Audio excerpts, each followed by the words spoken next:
Welcome to episode 1.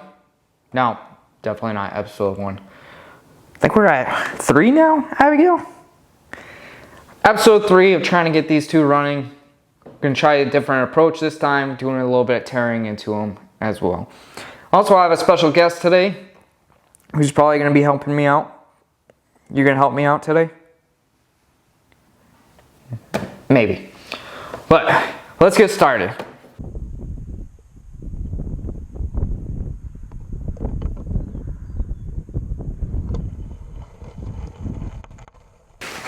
Since our last episode, we did get this one running with the carburetor or the filter on it, which was a plus, but it was definitely not running good.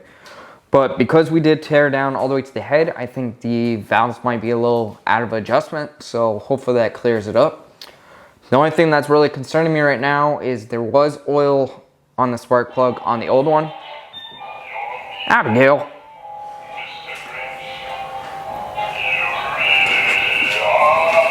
You're a pain in the butt. So back to what I was saying. I am a little bit concerned because when I first started tearing into this, the spark plug was black. I just figured it was sediment and stuff like that. But after we ran it just that little bit of time last episode, there was already oil on the spark plug. So I'm wondering if the rings on the piston are starting to go. But we'll go ahead and check the valves first, see how that's doing. Start it up real quick, see if there's any clearing. If not, then we may have to dig all the way down into the piston and see if the rings are going bad. I gotta go ahead and take the top off so this way I can get the piston at top dead center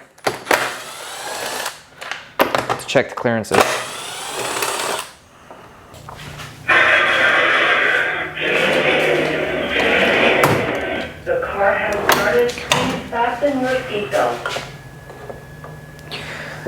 That might be top dead center right there. So at this point, I'm going to go ahead and adjust these valves in two different measurements. I'm going to do 0.003 for the top one and 0.005 for the second one. Ooh, I had it at top dead center.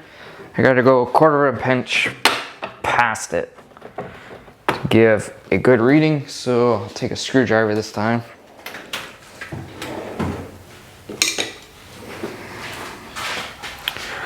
Stick this in.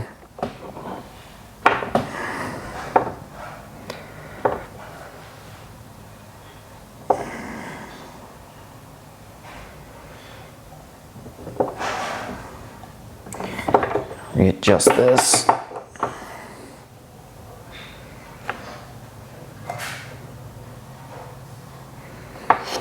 Say that's 1/4 inch past.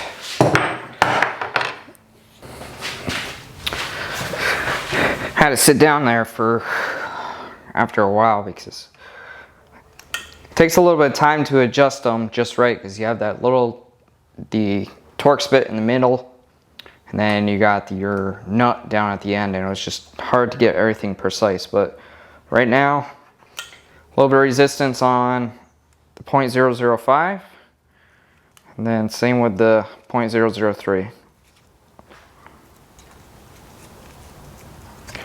I think I lost it, but it's there. So go ahead, get this valve cover back on, and we'll take it outside real quick, see how it starts. Well, moment of truth, see if she'll actually talk to us or not. Let's bring the thunder. Bring the thunder. Bring the thunder. Bring the thunder. It would help if I put the spark plug back on. Step number 2, 3, whatever. Bring the thunder. Bring the thunder. Bring the thunder. Bring the thunder.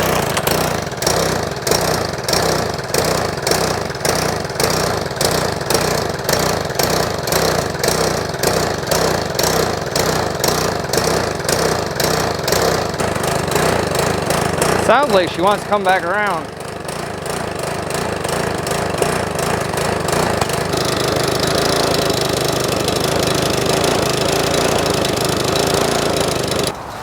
I don't know. I'm gonna throw the blade on it real quick and mow whatever I have for a yard. See how it does.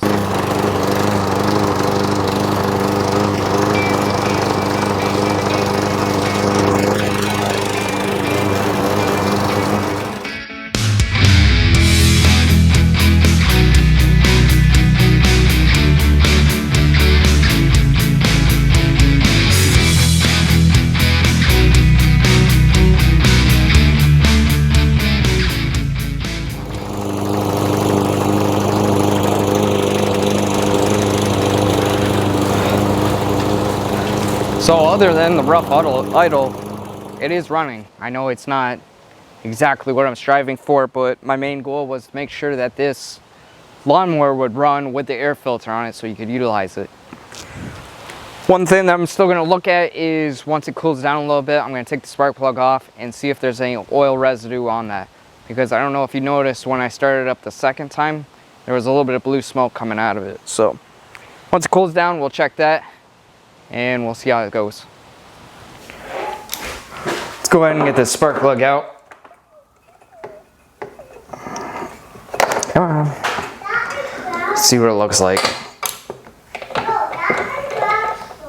It's a fire truck, Abby? Okay.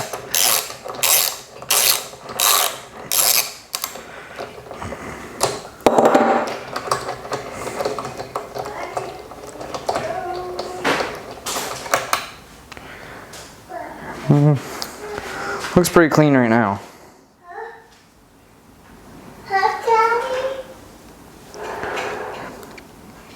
I think we might be on to something. At this point, I'm pretty much going to claim the Troy as a win. Idle's good enough where it definitely will mow the lawn and everything like that. The only thing that I have to do is just replace that one gasket for the valve again, just because taking it on and off has nixed one of the sides. So that's pretty much done. Next thing we're going to do is get the Husqvarna up here, and then we'll start tearing into that.